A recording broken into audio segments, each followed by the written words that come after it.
Good morning, students of class 9. You're welcome back to the classes now. We are doing history now. Socialism in Europe and the Russian Revolution. We have already finished about the first portion. Socialism in Europe, we have finished. Now we are doing Russian Revolution. And we have reached 2.4 subtitle. Turbulent time, the 1905 revolution. Turbulent means disturbance, a lot of disturbance, a time of disturbance, and that is the 1905 revolution we are doing now, and today's date is 30th of May 2021. I hope all are going through the online classes, so you always watch and go through the videos and try to follow what is being taught in the class or where we have reached. So now there are altogether 6 points I've written over here on this. More are there, but right now we have 6 points, so you can easily remember 6 points every day. 7 points. Number 1, Russia was ruled by an autocratic ruler. During this period, during the 19th century, during the beginning of 19th century, you can say that, the end of 18th century and the beginning of 19th century, during this period, Russia was ruled by an autocratic ruler, Tsar Nicholas II. So his name was Tsar Nicholas II. So you can see that. And he was not subjected to constitution, means he did not follow constitution. He was all in all autocratic. Number 2, liberals. During this period, liberals in Russia campaigned, they mobilized their members, they campaigned to end this autocratic rule. They campaigned, they sent their members to villages, to areas, and informed them that we are going to end this autocratic rule. So they campaigned to end this autocratic rule, or you can say remove Tsar Nicholas II. Together with the social democrats, who are educated, and the socialist revolutionaries, the factory workers, peasants, farmers, everyone united in this. They combined. So they worked with peasants. Peasant means common man. They worked with peasants and workers. Workers means factory workers. During the revolution of 1905. That means all the people from various societies, from various social groups, they united to start a revolution to overthrow Tsar Nicholas II and set their country free from the autocratic rule. To demand a constitution, they worked together to demand a constitution, that there should be a constitution and the king must follow the constitution also. So to demand a constitution, they were supported by nationalists. Not only that, many nationalists also supported them to bring down the Tsar Nicholas regime. Now, number 4, just before this 1905 revolution, let us go through a few years back so that we can see the situation, see the condition, economic and social condition of Russia that has led to the revolution, that has made the people upset, that had made the people angry against the Tsar Nicholas regime. So let us see what was the condition, social and economic condition and political condition just before the revolution.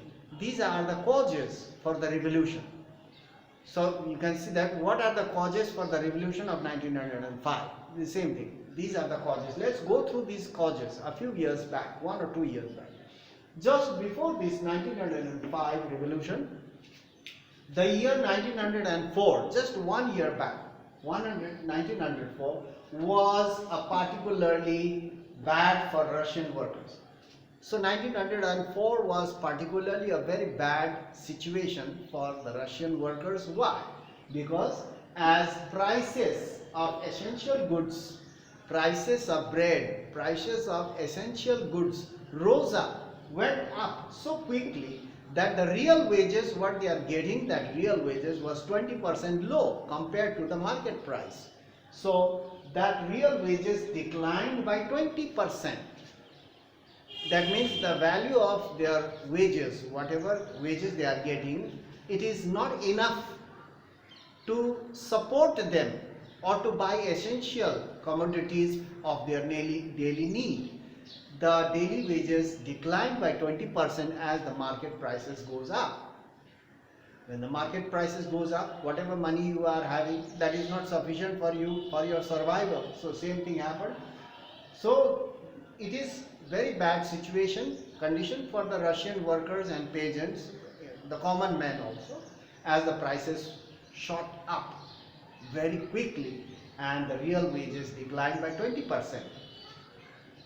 When four members of the assembly, number 5, when four members of the assembly of Russian Workers' Party, so they had already formed an organization, Factory Workers' Party, they are formed, and their members, four of their members, leaders you can say that, Workers' Party, a Workers' Union.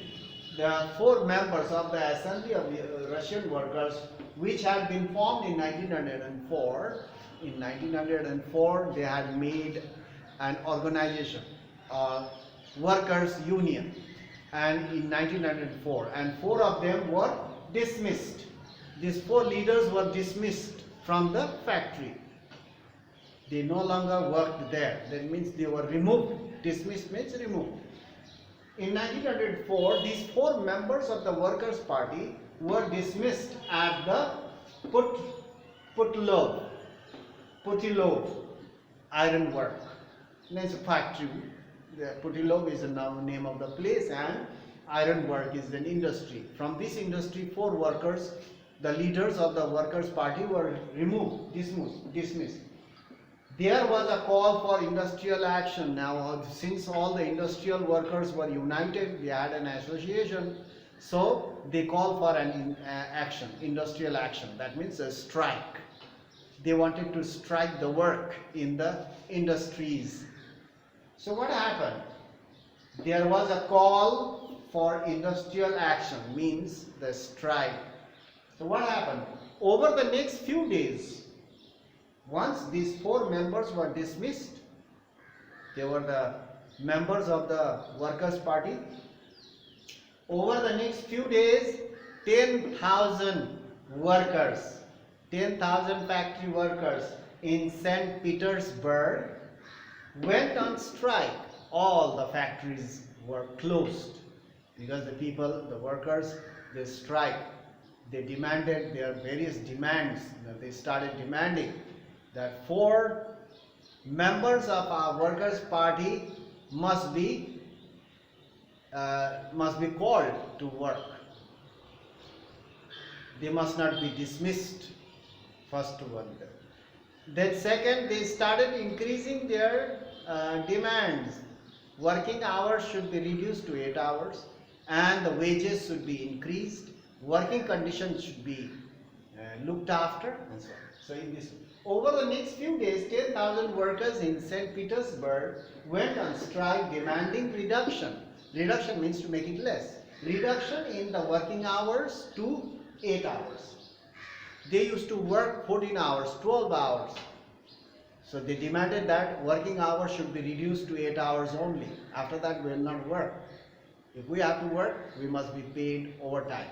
So reduction in the working hours to 8 hours and increase in wages. Your wages must be increased because the market price is so high that we cannot support ourselves. So they began to demand increase in wages and improvement in working conditions. So they started adding more and more demands. So in this way, they started the revolt. Now the revolt is going to start now. These are the causes. Now in the next video, we'll have Bloody Sunday. the event known as Bloody Sunday.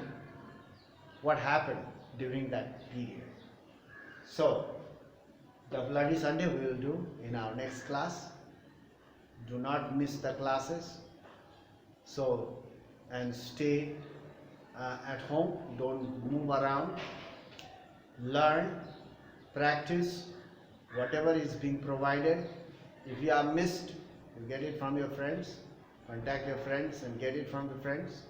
And question answer whatever I have provided. I cannot provide every time the same question again and again and again. I have already told you. So I will provide once. If you have missed it, you contact your friends and you get it from the friends. So in our next class we'll talk about Bloody Sunday. So study at home. Don't waste your time. So thank you very much. We'll meet in the next class.